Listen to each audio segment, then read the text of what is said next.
실시간 재난안전정보방송 재난안전 119 안보토크 시간입니다. 오늘도 백승주 전쟁기념사업회장님 나오셨습니다. 어서 오십시오. 예, 안녕하세요. 네, 먼저 어제 있었던 소식부터 살펴보겠습니다. 우리 해군 초계기 사고 소식부터 만나볼 텐데요. 사고 관련 KBS 뉴스 먼저 만나보시겠습니다. 포항 앞바다를 낮게 날던 해군 초계기. 잠시 뒤 해안가 야산에서 검은 연기가 솟아오릅니다. 오늘 오후 1시 43분 포항 경주공항을 출발한 초계기가 이륙 6분 만에 활주로에서 약 1.8km 떨어진 야산에 추락했습니다. 초계기에는 조종사인 소령 1명과 대위 1명, 부사관 2명이 타고 있었는데 모두 숨진 채 발견됐습니다. 기체 추락으로 파편들이 곳곳에 흩어졌고 불길이 치솟았지만 소방당국이 진화 작업을 벌여 주변 민가 피해는 없었습니다. 추락 지점에서 260m 떨어진 곳에 680여 가구가 사는 아파트가 있고 인근 승마장 등에도 사람들이 있어 자칫 대형 사고로 이어질 뻔했습니다. 목격자들은 초계기가 추락 과정에서 최대한 민가를 피하려 한 것 같다고 말했습니다. 추락한 초계기는 전투기와 달리 탑승자가 자력으로 탈출하는 기능은 없다고 군 당국은 전했습니다. KBS 뉴스 김도훈입니다.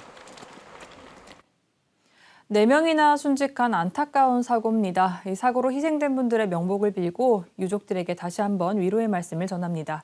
먼저 사고 내용과 경위에 대해서 좀 자세하게 좀 짚어주시죠.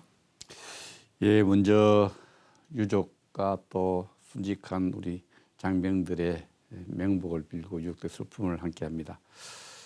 사고 경위는 이제 자세한 조사 결과가 나와야 되겠는데 국민들이 궁금해하시겠지만 좀 더 신속한 사고 경위 설명보다는 정확한 사고 경위를 조사해서 발표를 하고 이런 일이 재발되지 않도록 하는 그런 조치가 되어야 될 것 같고요.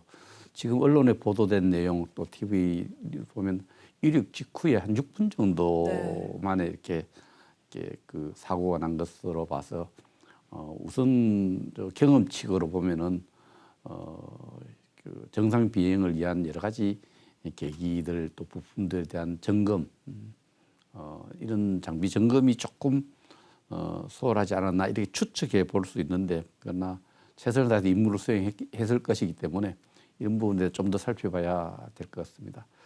이 헬기는 정말 저도 많이 차관 시절에 이용했습니다만은 굉장히 그 위험한 운송 수단입니다. 목숨 걸고 운행을 하고 탑승을 해야 되는 건데 공중에 가면은 우리가 이 미풍을 느끼는 바람에도 이 헬기가 한 30m 정도 돼도 좀 작은 헬기 같은 경우에는 여러 가지 기상 조건에도 영향을 많이 받는데 지금 기상에 대한 문제는 없는 것 같아요. 기상 조건을 보고 이제 이륙을 하니까 어쨌든 어려운 임무를 수행하다가 안타깝게 순직한 분들의 명복을 빌고 조급하게 그 경위를 발표하지 말고 정확하게 경위를 발표를 시간이 걸리도록 그렇게 하는 것이 도리가 될 거라고 생각을 합니다.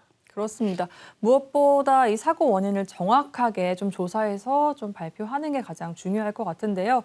이 사고가 난 초계기 기종 일명 잠수함 킬러라고 불리는 P3C 기종이라고 합니다.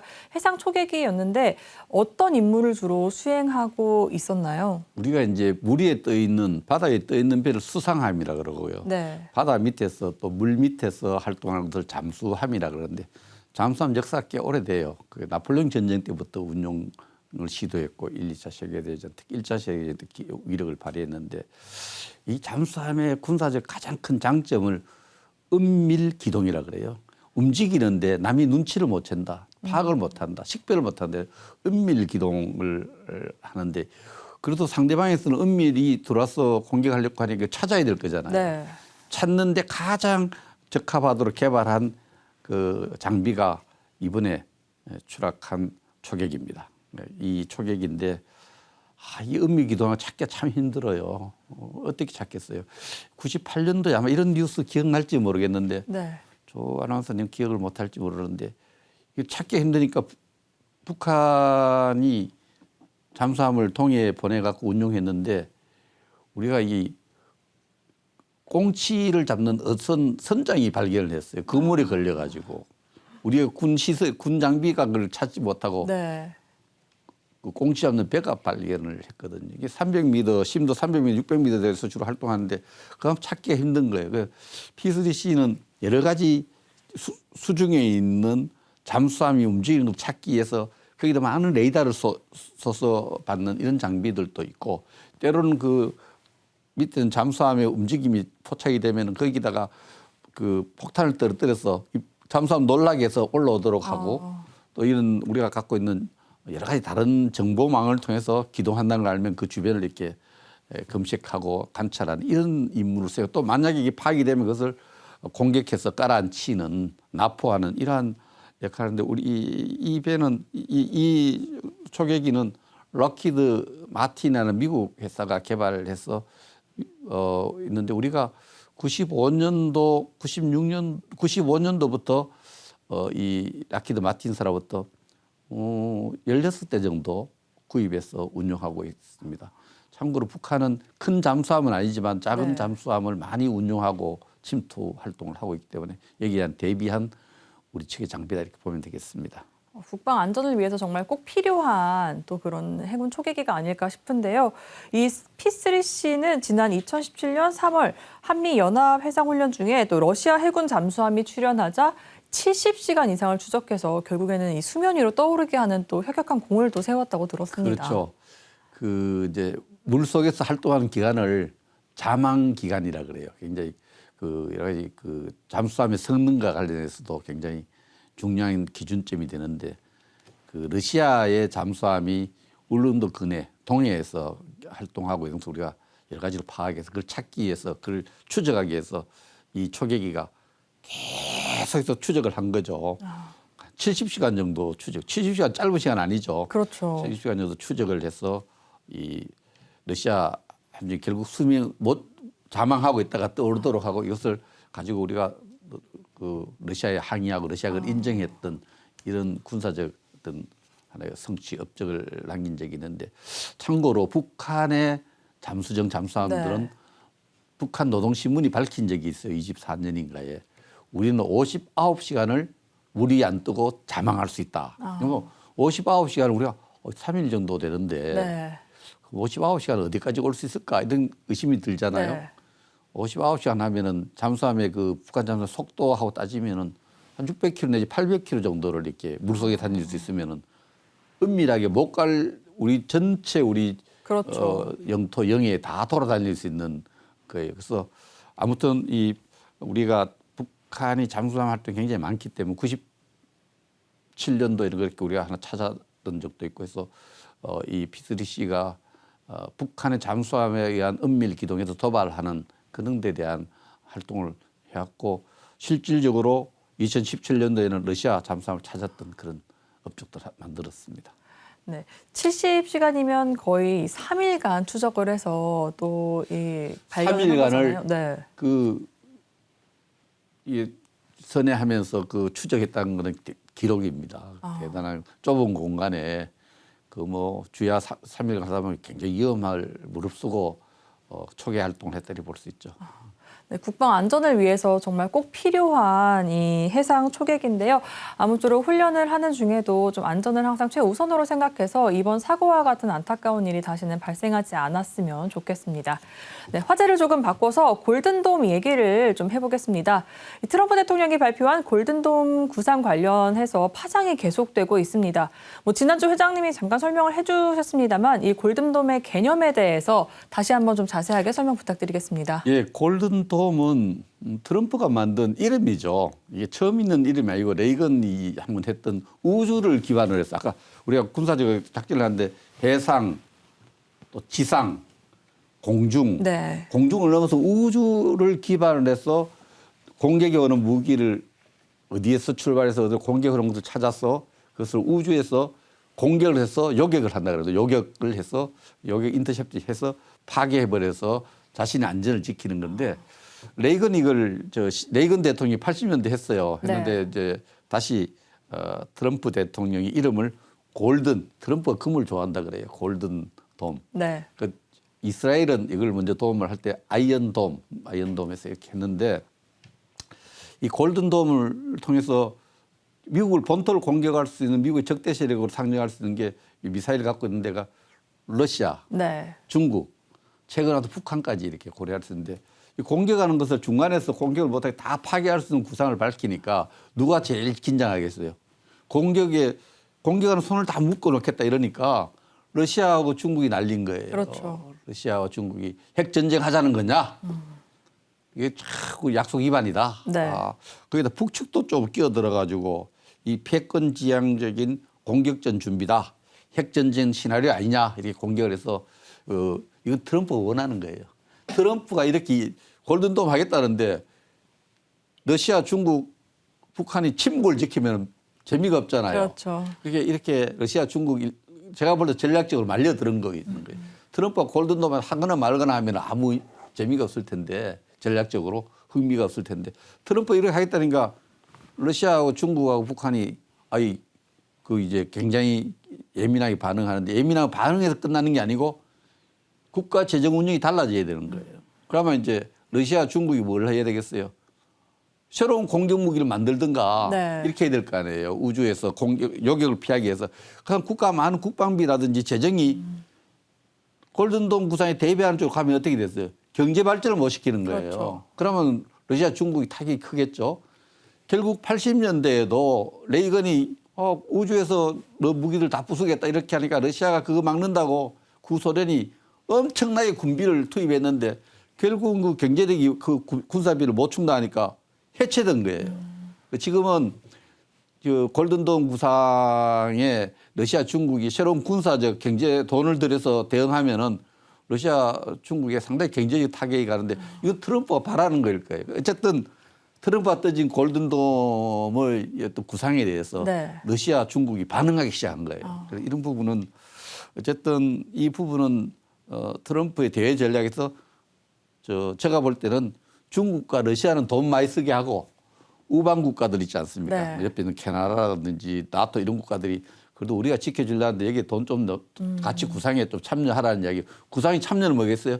지지한다는 거하고 돈을 같이 내자는 네. 거 아니겠어요? 이런 부분에서 골든돔 구상이 트럼프의 새로운 우방국에 대한 메시지도 되고 중국과 러시아를 좀 말려서 좀 힘들게 하는 돈을 좀 말리는 돈을 많이 쓰게 하는 전략이 되지 않을까 저는 그렇게 전략적으로 해석하고 싶습니다. 네, 국방력 강화뿐만 아니고 이 경제적인 부분까지도 좀 고려한 발언일 것이다. 좀 이렇게 이야기를 하셨는데요.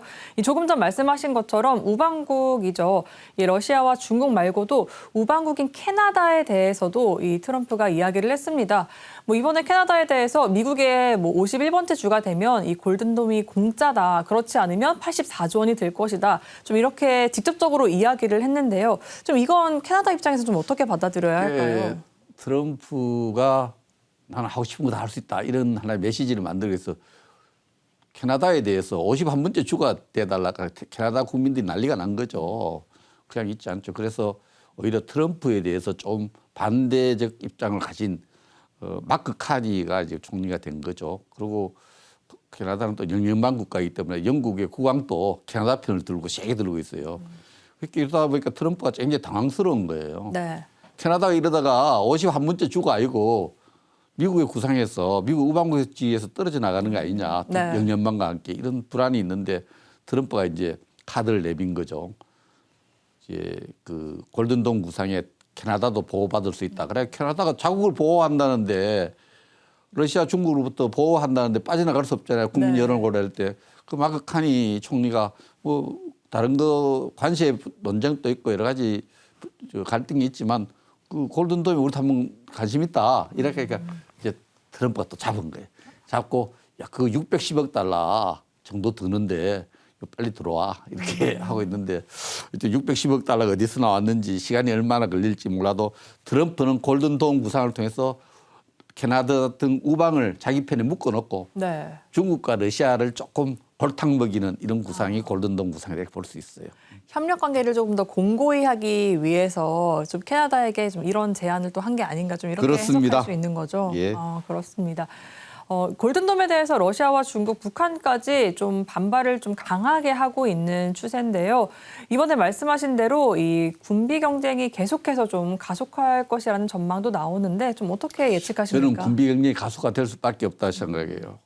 군사력에서 창과 방패라는 게 어떻게 보면 논리적으로는 이렇게 분리해서 생각할 수 있는데 창을 못 쓰게 되면은 방패가 씌어서 창을 못 쓰게 되면은 군사적 능력이 없는 거죠. 네. 새로운 창을 만들어야 되는 거죠. 그런 논리로 보면은 미국이 우리는 방어적 목적으로 너들 공격하는 데 대해서 우주 기반을 해가지고 골든돔스에 다 맞겠다 그러면 창을 가진 국가가 거기에 말려들지 않으려면 새로운 창을 만들어야 돼요. 네. 새로운 우주 기반의 공격적 무기를 개발해야 되는 문제가 있고 또 방어 기능을 만들어야 되니까 우주 기반의 그 첨단 무기 경쟁, 군비 경쟁이 가속화될 수 있고 우주를 공간으로 한 어떤 여러 가지 군사 기술이 아주 경쟁적으로 이렇게 개발될 가능성이 높고 이것이 새로운 형태의 군비 경쟁이 촉발된 거죠. 시작된 겁니다. 그럼 트럼프가 예측했던 그 경제적인 부분을 이 국방력의 국방비에 쓰게 하는 그 전략이 제대로 좀 적중한 거네요. 러시아는 굉장히 고통스럽고 왜냐하면 러시아가 80년대에 미국이 두 가지 전략을 썼거든요. 네. 러시아의 경제 수입이 제일 큰 데가 원유 수출이었어요. 오일 가격을 국제 원유 가격을 완전히 떨어뜨렸어요. 우리는 삼절하에서 원유 가격에 따라서 우리 경제는 굉장히 도움이 됐어요. 원유 가격을 떨어뜨리고 돈은 많이 쓰게 해서 러시아가 해체되는 구소련이 해체되었는데 네. 러시아가 지금 우크라이나하고 전쟁에 돈을 다 써 돈이 없어요. 네. 돈이 뭐 이 표현이 바닥이 날 정도 국가 재정이 바닥이 난 상태인데 다시 우주 경쟁을 한다면 러시아가 어떻게 되겠어요? 국가 재정이 그냥 파탄으로 갈 가능성이 좀 네. 있죠. 그렇게 경쟁할 수 없는 구도인데 중국은 좀 달라요. 국제 경쟁력에서 지금 그 정도 경쟁할 수 있는 거기 때문에 이 구도가 진행되면은 러시아보다는 중국이 오히려 그 미국과 대항하는 세력이 하나의 축이 될 가능성이 많다 저는 그렇게 봅니다. 러시아는 경제력의 네. 여건으로 보면은 지금 러시아에 비해서는 중국이 굉장히 유리한 입장이 있습니다. 러시아는 조금 더 위기가 좀 커질 것으로 좀 예측이 굉장히 되고. 네. 이 경쟁에서 탈락할 가능성이 많아요. 왜냐하면 국가 재정 수입보다는 지금 전쟁한다고 소모가 많은데 이 군비 경제에 뛰어날 수 있는 여건이 안 되잖아요. 네. 미국도 알고 나토도 알거든요. 러시아는 이렇게 이런 우주 기반의 군비 경쟁에서 조금 처질 가능성이 많다. 경제적 여건 때문에 이미 그래서 미국의 전략가들은 이미 미국과 대항하는 러시아의 힘은 우크라이나 전쟁 전부터 좀 떨어져 있었다. 네. 여기에 균형 전략에서 그래서 중국이 미국의 강력한 대항마로서 우주를 기반한 군비 경쟁에 나설 가능성이 많고 그럴 가능성이 많습니다. 이 러시아가 또 이 재정 부담을 어떻게 좀 위기를 헤쳐 나갈지 또 미국과 중국이 또 이 우주를 기반으로 한 이 국방 경쟁을 또 어떻게 또 이어나갈지도 함께 지켜보시면 좋을 것 같습니다. 여기까지 듣도록 하겠습니다. 지금까지 백승주 전쟁기념사업회장이었습니다. 말씀 감사합니다. 예, 감사합니다.